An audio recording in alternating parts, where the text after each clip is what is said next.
Hello viewers. इस Python tutorial में हम डिस्कस करेंगे इफ स्टेटमेंट्स के बारे में। इफ स्टेटमेंट्स के अलग अलग फॉर्म्स या एग्जांपल्स को देखेंगे, जैसे सिंपल इफ एल्स और इफ एल्स। और ये भी डिस्कस करेंगे कि जो कंडीशंस होती हैं अलग अलग तरह की जो इफ स्टेटमेंट में यूज करते हैं, उसके क्या क्या एग्जांपल्स हैं। तो शुरू करते हैं। इफ स्टेटमेंट के लिए इफ कीवर्ड यूज करते हैं, उसके बाद एक कोई कंडीशन दी जाती है या बूलियन एक्सप्रेशन, जो कि या तो ट्रू होगी या फॉल्स होगी। इन दोनों में से ही कोई उसको इवेलुएट करने पे ट्रू या फॉल्स में से ही कुछ आ सकता है और कुछ नहीं होगा। तो मैं एक बहुत सिंपल कंडीशन ले लेता हूं, इफ 2 इज ग्रेटर देन 1। ये एक एग्जांपल है बूलियन एक्सप्रेशन का। इसकी वैल्यू हम जानते हैं 2 1 से बड़ा होता है, तो ये ट्रू होगा। उसके बाद हम कॉलन लगाते हैं, और कॉलन लगाने के बाद नेक्स्ट लाइन पे एक इंडेंटेड ब्लॉक शुरू हो जाता है। ये ब्लॉक इफ स्टेटमेंट के कंट्रोल के अंदर एग्जीक्यूट करता है। अगर कंडीशन ट्रू होगी तो ये एग्जीक्यूट होगा। तो मैं सिंपली यहाँ पे कुछ स्टेटमेंट लिख देता हूँ, print the condition was true. हम कुछ भी जो पाइथन में वैलिड स्टेटमेंट है यहाँ पे इसके अंदर कर सकते हैं। तो मैंने इफ करके एक कंडीशन लिखा और उसके बाद अगर वो ट्रू होगी तो ये मैं प्रिंट कर रहा हूँ। तो देख लेते हैं, ये जो मैंने प्रिंट स्टेटमेंट के अंदर स्ट्रिंग लिखी थी वो प्रिंट हो गई है, क्योंकि हमारी कंडीशन ट्रू थी। फॉल्स कंडीशन का भी एग्जांपल देख लेते हैं। इफ 2 इज लेस देन 1,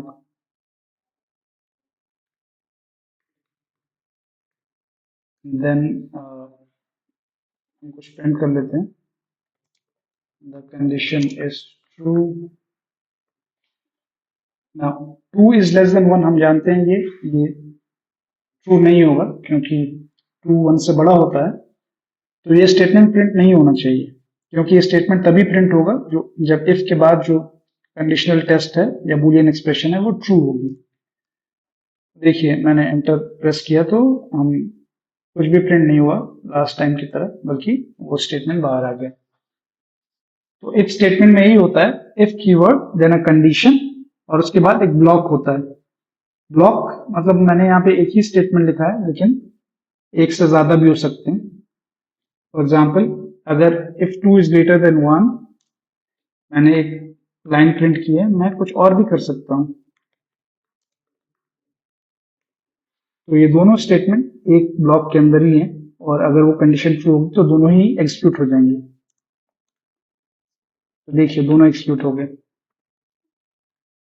तो ये सिंपलेस्ट फॉर्म है इफ का।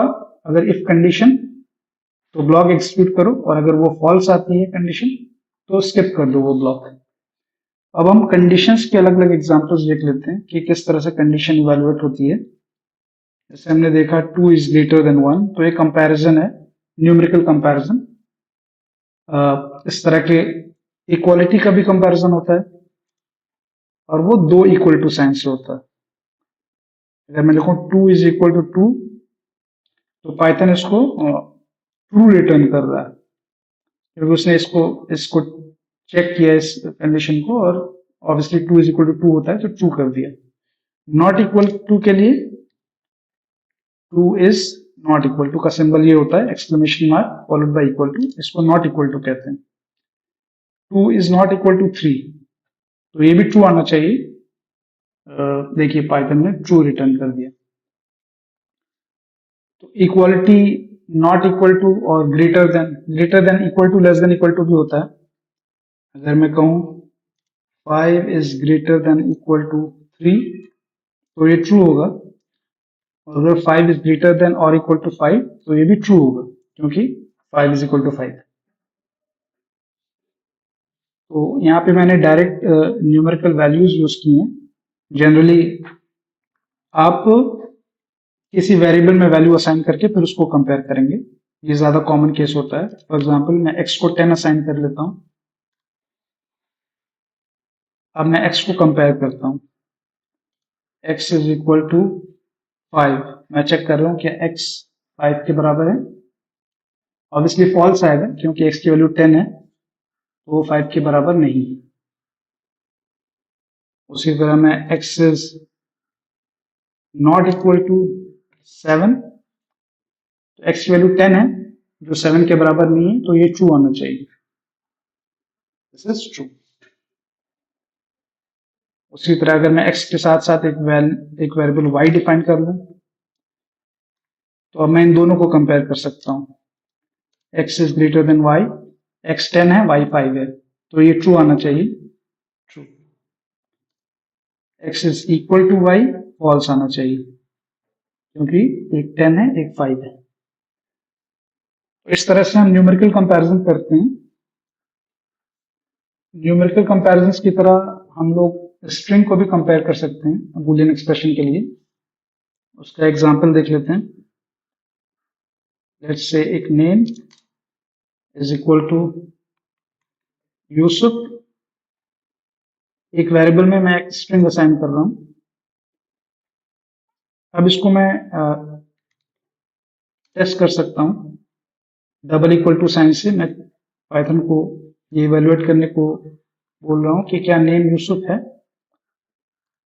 उसने कहा ट्रू, बिकॉज उसमें वही वैल्यू असाइन थी। अगर मैं किसी और नेम के लिए चेक करूं, name is equal to let's say Rahul, तो ये फॉल्स आ जाएगा क्योंकि नेम की वैल्यू यूसुफ है। तो इस तरह से हम स्ट्रिंग पे भी कंडीशन बूलियन एक्सप्रेशन की चेक कर सकते हैं, और इनको फिर हम अपने स्टेटमेंट्स में इस तरह की कंडीशंस लिख करके ट्रू या फॉल्स होने पे हम कोड ब्लॉक्स एग्जीक्यूट कर सकते हैं। उसका एग्जांपल देख लेते हैं। If let's say name is equal to Yusuf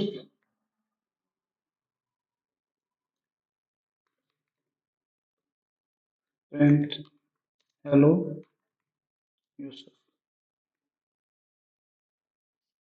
मैं सिर्फ कंडीशन चेक कर रहा हूं कि नेम की वैल्यू यूसुफ है, तो मैं स्टेटमेंट प्रिंट कर रहा हूं। वो प्रिंट हो गया क्योंकि कंडीशन ट्रू इवैल्यूएट हुई। अब मैं अगर नेम की वैल्यू कुछ और असाइन कर दूं,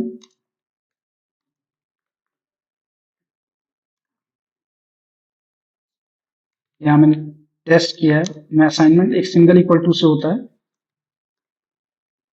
तो मैं नेम की वैल्यू अब राहुल असाइन कर देता हूँ। अब मैं फिर ये if name is equal to Yusuf print hello Yusuf इस इफ स्टेटमेंट को रन करता हूँ। इस बार नेम की वैल्यू यूसुफ नहीं है, तो ये कंडीशन फॉल्स होगी, तो ये स्टेटमेंट प्रिंट नहीं होगा। देखिए प्रिंट नहीं हुआ। तो इस तरह से इफ का फॉर्म होता है। ये बेसिक फॉर्म है कि if condition is to do this otherwise skip. एक इफ एल्स फॉर्म होता है। इसके बाद इफ एल्स में क्या होता है, दो ब्लॉक होते हैं। अगर कंडीशन ट्रू होगी तो इफ के नीचे जो ब्लॉक है वो एग्जीक्यूट होगा, और अगर कंडीशन फॉल्स होगी तो एल्स के अंडर जो ब्लॉक आता है वो एग्जीक्यूट होगा। इसका एक एग्जांपल देख लेते हैं। मैं एक एज वेरिएबल में कोई वैल्यू असाइन कर लेता हूं। उसके बाद मैं लिखता हूं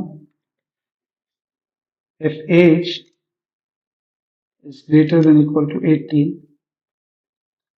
अगर ये कंडीशन ट्रू है तो मैं कुछ स्टेटमेंट इसके अंदर या फिर कोई मीनिंगफुल इससे रिलेटेड प्रिंट कर देते हैं।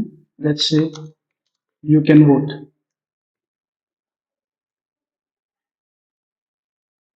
अब मैं एल्स स्टेटमेंट लिखूंगा। एल्स के लिए हमें इंडेंटेशन नहीं करना होगा, इफ स्टेटमेंट के सेम लेवल पे एल्स लिखना पड़ेगा, और एल्स के अंडर जो होगा वो इंडेंटेड ब्लॉक होगा। Print you can not vote. दो दो स्टेटमेंट्स हैं, इफ स्टेटमेंट और एल्स स्टेटमेंट, और दोनों में से कौन सा एग्जीक्यूट होगा वो इफ के बाद जो कंडीशन लिखी है उस पर डिपेंड करेगा। अगर वो कंडीशन ट्रू है तो इफ के नीचे जो ब्लॉक है इंडेंटेड ब्लॉक वो एग्जीक्यूट होगा, और अगर कंडीशन फॉल्स है तो एल्स के नीचे जो है वो एग्जीक्यूट होगा। तो यहाँ पे एज की वैल्यू 22 थी, इसलिए कंडीशन ट्रू हो गई। 22 18 से बड़ा होता है तो यू कैन वोट प्रिंट हो गया। अब मैं एज की वैल्यू कुछ और असाइन कर देता हूँ, लेट्स से 16 कर देता हूँ। अब हम ये स्टेटमेंट इफ एल्स ब्लॉक फिर से एक्सक्यूट करेंगे। इस बार age is greater than equal to 18, ये कंडीशन फॉल्स हो जाएगी, तो एल्स के नीचे जो ब्लॉक लिखा है वो एक्सक्यूट होना चाहिए। तो जैसे हमने एक्सपेक्ट किया था, you can not vote print हो गया। तो इस तरह से इफ एल्स ब्लॉक होता है। उसके अलावा एक इफ एल्स इफ एल्स का पैटर्न होता है। इसमें क्या होता है, मल्टीपल कंडीशंस हम चेक करते हैं एक के बाद एक, और उसमें जो सबसे पहली कंडीशन ट्रू हो जाएगी उसके अंदर का ब्लॉक एग्जीक्यूट हो जाएगा और बाकी स्किप हो जाते हैं। इसको हम एक एग्जांपल से समझ लेते हैं। एक वेरिएबल फ्रूट में मैं एक वैल्यू एप्पल असाइन कर देता हूं। अब हम अपना इफ एल्स ब्लॉक लिखते हैं। Let's say if fruit is equal to mango, ये हमारी कंडीशन है। ऑब्वियसली ये फॉल्स होगी क्योंकि फ्रूट की वैल्यू एप्पल है। तो इस स्टेटमेंट के अंदर जो भी हम लिखेंगे ब्लॉक वो एक्सक्यूट नहीं होगा।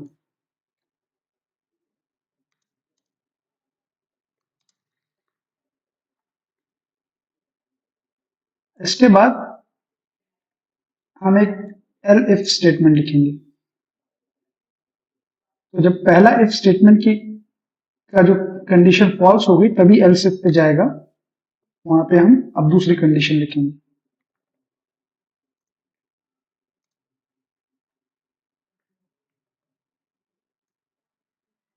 मैंने एक कंडीशन ले ली, fruit is equal to orange.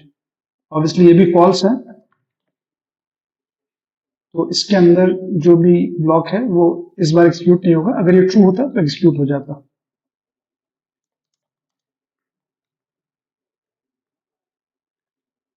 इसके बाद मैं फिर एलिफ यूज कर सकता हूं जितनी भी बार। मैं सेकेंड टाइम फिर एक एलिफ स्टेटमेंट के अंदर कंडीशन लिखता हूं। इस बार मैं कोई ट्रू कंडीशन ले लेता हूं। For example fruit is equal to apple, ये कंडीशन ट्रू होगी क्योंकि हमने फ्रूट वेरिएबल में एप्पल ही असाइन किया है। इसके अंदर इस ब्लॉक के अंदर मैं कुछ प्रिंट कर लेता हूं।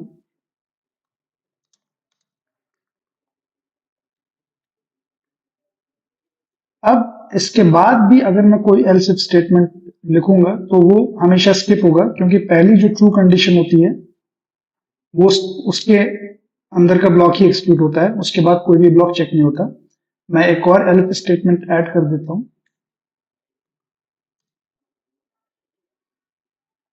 Let's say 2 is greater then 1, ये हमेशा ट्रू होगा।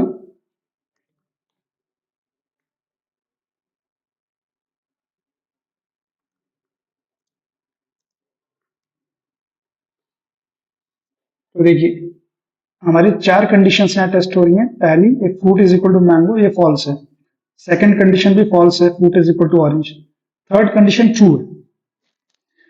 तो जैसे ही उसको ट्रू कंडीशन मिलेगी उसके अंडर जो ब्लॉक है प्रिंट ईट द एप्पल, ये एक्सिक्यूट हो जाएगा। उसके बाद फोर्थ कंडीशन पे वो जाएगा ही नहीं, हालांकि वो भी ट्रू है लेकिन वो उसको एक्सिक्यूट नहीं करेगा। मैं इसको एंटर करता हूं। देखिए सिर्फ ईट द एप्पल प्रिंट हुआ है, 2 इज ग्रेटर देन 1 प्रिंट नहीं हुआ, ऑल्दो वो भी ट्रू था। तो इफ एल्स इफ एल्स में ऐसा ही होता है कि जो पहली जो भी कंडीशन ट्रू मिल जाती है वहां पे उसको कोड को एक्सिक्यूट करके फिर बाकी कोई भी कंडीशन वो चेक नहीं करता। मैंने यहाँ पे सिर्फ इफ और एल्स इफ स्टेटमेंट यूज किए हैं। हम चाहें तो एक एल्स स्टेटमेंट भी लास्ट में ऐड कर सकते हैं और वो तभी एक्सिक्यूट होगा जब ऊपर की सारी कंडीशंस फॉल्स होंगी, तो वो एक्सिक्यूट हो जाएगा। वो लाइक अ कैच ऑल होता है, एल्स के अंदर कोई कंडीशन नहीं देते, सिंपली उसके अंदर एक ब्लॉक एग्जीक्यूट करते हैं। फॉर एग्जाम्पल,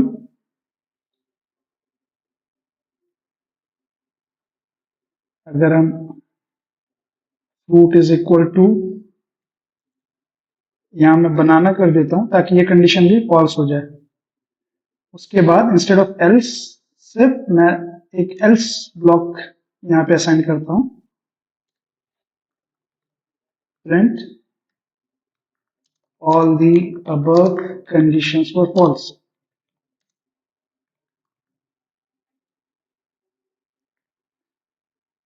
अब देखिए, पहली इफ कंडीशन वो भी फॉल्स है, fruit is equal to mango. उसके बाद elif condition fruit is equal to orange भी फॉल्स है, फिर elif fruit is equal to banana भी फॉल्स है। तो आखिरी जो एल्स ब्लॉक है वो बिल्कुल एक्सिक्यूट हो जाएगा, क्योंकि उसके साथ कोई कंडीशन नहीं होती। अगर बाकी सारी कंडीशन फॉल्स हैं तो एल्स के अंदर का ब्लॉक एक्सिक्यूट होता है। देखिए, all the above conditions for false, ये प्रिंट स्टेटमेंट जो मैंने एक्सिक्यूट किया था वो प्रिंट हो गया। तो इस तरह से इफ एल्स यूज कर सकते हैं, एल्स भी ऑप्शनल होता है, और एलिफ भी आप वन और मोर यूज कर सकते हैं। तो इफ एलिफ एल्स ब्लॉक का यूज केस ये होता है कि जब हम मल्टीपल कंडीशंस टेस्ट करते हैं और उसमें सिर्फ एक कंडीशन, सबसे पहली कंडीशन जो ट्रू होती है, उसी का ब्लॉक एक्सिक्यूट करना होता है।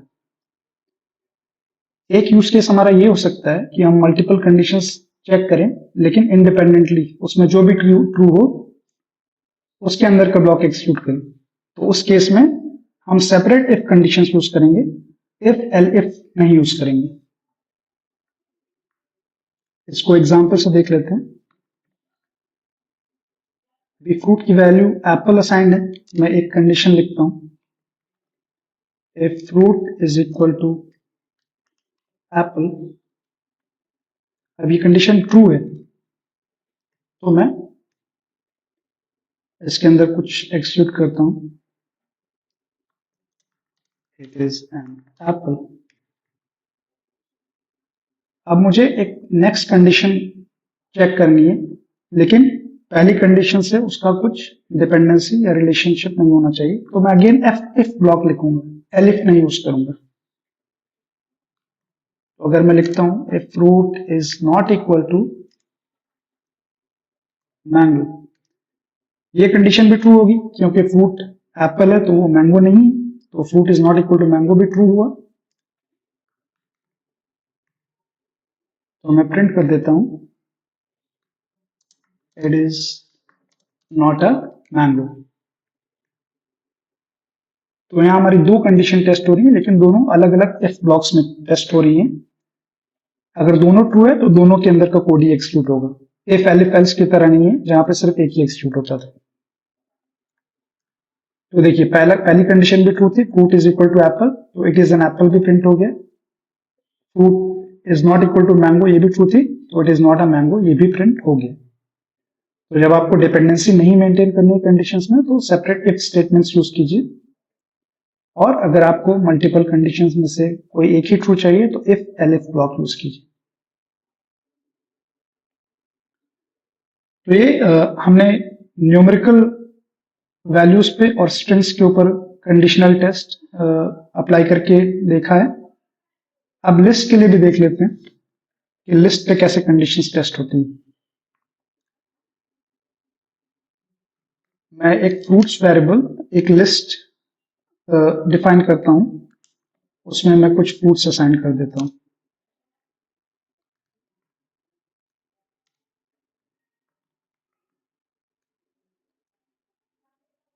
एप्पल, मैंगो, ऑरेंज, ये तीन फ्रूट्स नाम की लिस्ट में। अब इसके ऊपर कंडीशन कैसे होती है पाइथन में? सिंपल, मैं कोई डेटा आइटम दे रहा हूं, फॉर एग्जांपल एप्पल, और फिर मैं लिखूंगा इन, इस लिस्ट का नाम दिया मैंने फ्रूट्स। तो एप्पल इन फ्रूट्स, इसको पाइथन इवेल्युएट करेगा और वो ये चेक करेगा कि एप्पल इस फ्रूट्स नाम की लिस्ट में असाइंड है या नहीं, उसका एक एलिमेंट ये है कि नहीं। ऑब्वियसली इस केस में एप्पल उसमें असाइंड है, तो ये ट्रू रिटर्न करेगा। देखिए ट्रू रिटर्न कर दिया। मैं किसी और फ्रूट के लिए भी चेक कर लेता हूँ जो इसमें नहीं है। फॉर एग्जाम्पल अभी बनाना नहीं है, तो मैं बनाना इन फ्रूट्स चेक कर लेता हूँ, तो उसने फॉल्स रिटर्न कर दिया। तो इस तरह से लिस्ट पे हम इन कीवर्ड के साथ चेक कर सकते हैं कि कोई आइटम किसी लिस्ट में एग्जिस्ट कर रहा है या नहीं एग्जिस्ट कर रहा है। तो उसके लिए इफ स्टेटमेंट लिख लेते हैं। If apple in fruits, if के बाद मैंने ये कंडीशन लिखी, इस पर्टिकुलर केस में ये ट्रू होगी क्योंकि एप्पल हमारे फ्रूट्स वेरिएबल में एग्जिस्ट करता है। तो मैं प्रिंट कर लेता हूं something, Apple is present in the fruits list. अब कंडीशन ट्रू है तो ये प्रिंट स्टेटमेंट एक्सिक्यूट होना चाहिए। देखिए ये एक्सिक्यूट हो गया। अगर मैं ये कंडीशन फॉल्स होती, फॉर एग्जांपल मैं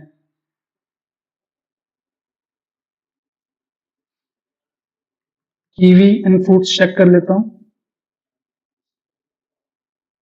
if kiwi in fruits then print apple is, और इसको भी मैं चेंज कर देता हूं, हालांकि जो भी स्टेटमेंट है वही एक्सिक्यूट होता है। इस केस में स्टेटमेंट एक्सिक्यूट नहीं होगा क्योंकि condition kiwi in fruits false है, तो वो ये प्रिंट नहीं करेगा। देखिए प्रिंट नहीं किया, मैंने एंटर किया। तो अगर मैं एक एल्स ब्लॉक लिख दूंगा तो कंडीशन फॉल्स होने पे वो प्रिंट हो जाएगा। For example if kiwi in fruits print kiwi is present in the fruit list. अब मैं इफ के सेम लेवल पे एक एल्स स्टेटमेंट लिखता हूं, else print kiwi is not present in this list. तो condition kiwi in fruits false है तो एल्स ब्लॉक एक्सिक्यूट हो जाएगा। देखिए kiwi is not present in this list, ये एक्सिक्यूट हो गया। तो इस तरह से लिस्ट पे हम इन कंडीशंस चेक कर सकते हैं। उसके अलावा एक कॉमन पैटर्न होता है इस तरह की, इफ के बाद सिंपली लिस्ट का जो वेरिएबल है उसको लिख देते हैं फ्रूट्स, और कोई किसी चीज से कंपेयर नहीं कर रहे। मैंने सिंपली लिखा इफ फ्रूट्स। इसका क्या मतलब होता है, बेसिकली पाइथन में इसको ऐसे इंटरप्रेट करते हैं कि वो जो फ्रूट्स नाम की लिस्ट है वो एम्प्टी नहीं है, कि उसमें एटलीस्ट वन एलिमेंट असाइंड है, तो वो उसको ट्रू मानता है। तो इफ फ्रूट्स का मतलब है अगर वो लिस्ट एम्प्टी नहीं है तो उसको ट्रू मानो, अदरवाइज कंडीशन को फॉल्स मानो। तो इफ फ्रूट्स ब्लॉक के अंदर मैं कुछ एक्सिक्यूट कर लेता हूं।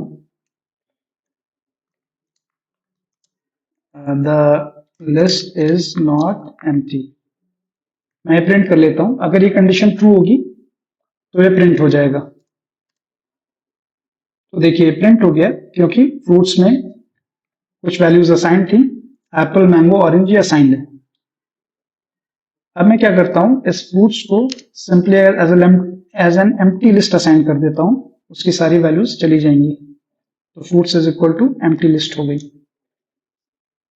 अब मैं फिर से ये इफ फ्रूट्स वाली कंडीशन चेक करता हूं, if fruits print the list is not empty. तो इस केस में ये ब्लॉक प्रिंट नहीं होगा क्योंकि फ्रूट्स की वैल्यू एम्प्टी है, तो इफ फ्रूट्स कंडीशन ये फेल हो जाएगी या फॉल्स कैलकुलेट होगी। देखिए ये नहीं एक्सिक्यूट हुआ। अगर इसके अंदर हम एल्स ब्लॉक दे देते तो वो एक्सिक्यूट हो जाता। For example if fruits then print the list is not empty, else जब ये कंडीशन इफ के बाद की कंडीशन यानी फ्रूट्स फॉल्स है तो प्रिंट करो the list is empty। ये सेकेंड ब्लॉक है एल्स के अंदर, ये इस बार प्रिंट हो जाएगा क्योंकि फ्रूट्स अभी भी एम्प्टी है, तो द लिस्ट इज एम्प्टी ये प्रिंट हो गया। तो इस तरह का ये भी कॉमन पैटर्न है। सिंपली हम चेक करते हैं कि लिस्ट में कोई एलिमेंट है या नहीं है, उसके बेसिस पे उस लिस्ट के एलिमेंट्स की प्रोसेसिंग करते हैं। जिस तरह से ये लिस्ट के लिए ट्रू है ऐसा ही स्ट्रिंग के लिए भी होता है। फॉर एग्जाम्पल एक मैसेज नाम के वेरिएबल में मैं तो स्ट्रिंग असाइन कर लेता हूं हेलो। अगर मैं इफ मैसेज लिखता हूं सिंपली, तो पाइथन क्या चेक करता है कि ये मैसेज जो वेरिएबल है, स्ट्रिंग वेरिएबल, ये एम्प्टी स्ट्रिंग है या इसमें कोई कैरेक्टर असाइंड है, एटलीस्ट वन कैरेक्टर, चाहे वो व्हाइट स्पेस कैरेक्टर हो, स्पेस हो, लेकिन असाइंड है कि नहीं। इस केस में मैसेज में वैल्यू असाइंड है, तो ये ट्रू, ये कंडीशन ट्रू होगी।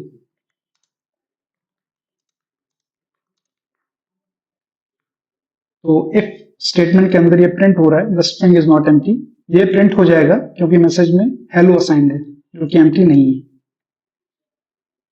अब अगर मैं मैसेज की वैल्यू सिंपली दो कोट्स के बीच में मैंने कुछ भी नहीं लिखा, एक स्पेस भी नहीं दिया, तो ये एक एम्प्टी स्ट्रिंग होगी। मैसेज एम्प्टी स्ट्रिंग है। अब अगर मैं वो इफ स्टेटमेंट फिर से एक्सिक्यूट करूंगा, if message print the string is not empty, तो ये स्टेटमेंट प्रिंट नहीं होगा क्योंकि इस वक्त message variable as a empty variable है।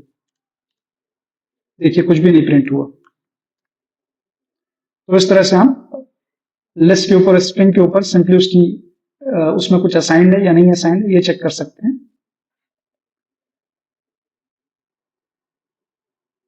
अभी तक हमने जितने भी एग्जाम्पल देखे थे उसमें इफ के बाद एक ही कंडीशन चेक करते थे और उसके बेसिस पे उसके अंदर का ब्लॉक एग्जीक्यूट करते थे। लेकिन हमारा यूज केस ये भी हो सकता है कि एक से ज्यादा कंडीशन हम एक साथ चेक करें और अगर सारी ट्रू हो या उनमें से एक भी ट्रू हो जाए तो हम उसके अंदर का ब्लॉक एग्जीक्यूट करें। तो इसके लिए एंड और ये दो क्लॉजेज होते हैं, इसके बेसिस पे हम मल्टीपल कंडीशंस एक साथ चेक कर सकते हैं। इसको एग्जांपल से समझ लेते हैं। फॉर एग्जांपल अगर मैं लिखता हूं 2 इज ग्रेटर देन 1, तो ये एक कंडीशन है, लेकिन अगर मैं एंड के साथ उसके बाद एक और कंडीशन ऐड कर दूं तो ये दो कंडीशन एक साथ मिलके एक कंडीशन बन जाएंगी। For example 2 is greater then 1 and 3 is greater then 2। ये दो कंडीशंस को मैंने एंड से कंबाइन किया है। अगर दोनों ट्रू होंगी तभी ये कॉम्बिनेशन ट्रू होगा। 2 इज ग्रेटर देन 1 ट्रू है बिकॉज दो जो है एक से बड़ा होता है, उसी तरह 3 दो से बड़ा होता है, तो दोनों ट्रू हुआ तो रिजल्ट ट्रू आ गया। अब अगर दो में से एक भी कंडीशन फॉल्स हो गई, for example 2 is greater then 1, मैं इसको ट्रू छोड़ देता हूं, लेकिन सेकेंड कंडीशन को मैं 3 इज ग्रेटर देन 4 लिख देता हूं। अब सेकेंड कंडीशन फॉल्स हो गई क्योंकि 3 4 से बड़ा तो नहीं होता है। एक कंडीशन ट्रू है, दूसरी कंडीशन फॉल्स है, तो एंड क्लॉज के साथ दोनों कंडीशन ट्रू होना जरूरी होता है, तभी वो कंबाइंड कंडीशन ट्रू मानी जाएगी। तो इस केस में ये रिजल्ट फॉल्स हो जाएगा। तो एंड तब हम यूज करेंगे जब हमें मल्टीपल कंडीशंस चेक करनी है और सारी की सारी कंडीशंस ट्रू होंगी, तभी हम उसके अंदर का ब्लॉक एक्सिक्यूट करेंगे। और अगर मल्टीपल कंडीशंस चेक करें और उसमें से एक भी ट्रू हो जाए तो वो हमारे लिए सफिशिएंट है, उस केस में हम और यूज करेंगे। तो मैं एंड की जगह और यूज करता हूं यहाँ पे। 2 इज ग्रेटर देन 1 ये ट्रू है obviously. Second condition 3 is greater than 4 false है। तो दो कंडीशंस में से एक कंडीशन हमारी ट्रू हो गई तो आउटपुट भी ट्रू हो जाएगा। तो और में सिर्फ एक कंडीशन का ट्रू होना जरूरी है, उसके बाद दूसरी कंडीशन ट्रू हो भी सकती है या फॉल्स हो सकती है, उससे फर्क नहीं पड़ता। तो इस जो कंडीशन हमने देखी इसको एक इफ स्टेटमेंट में यूज कर लेते हैं। लेट्स से x इज इक्वल टू 10, एक x वेरिएबल में मैंने 10 वैल्यू असाइन कर दी और y में मैं 5 असाइन कर देता हूं। अब मैं एक इफ स्टेटमेंट लिखता हूं। If x is equal to 10 and y is equal to 5, दोनों कंडीशन मेरी यहाँ पे ट्रू है क्योंकि x की वैल्यू 10 है, y की वैल्यू 5 है और वही मैं चेक कर रहा हूं, तो उसके अंदर का ब्लॉक एक्सिक्यूट हो जाएगा। यहां मैं लिख देता हूं, कुछ प्रिंट कर देता हूं, both the conditions are true. इस केस में देखिए ये स्टेटमेंट प्रिंट हो जाना चाहिए क्योंकि जो कंबाइंड कंडीशन है एंड के साथ वो ट्रू है, तो ये स्टेटमेंट हमारा प्रिंट हो गया। अब अगर मैं लेट्स से इन दो कंडीशन में कोई एक कंडीशन फॉल्स हो जाती है, अगर मैं y को 7 चेक करता हूं, ऑब्वियसली y की वैल्यू 5 है तो y इज इक्वल टू 7, ये फॉल्स हो जाएगा। तो x इज इक्वल टू 10 ये ट्रू आएगा, y इज इक्वल टू 7 ये फॉल्स आएगा। तो क्योंकि हम एंड क्लॉज यूज करें तो कंबाइंड जो दोनों कंडीशन को मिला के कंडीशन है वो फॉल्स हो जाएगी। तो both the conditions are true, ये स्टेटमेंट अब नहीं प्रिंट होगा।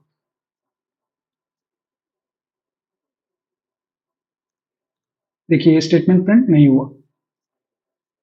लेकिन अगर मैं एंड की जगह और यूज करूं,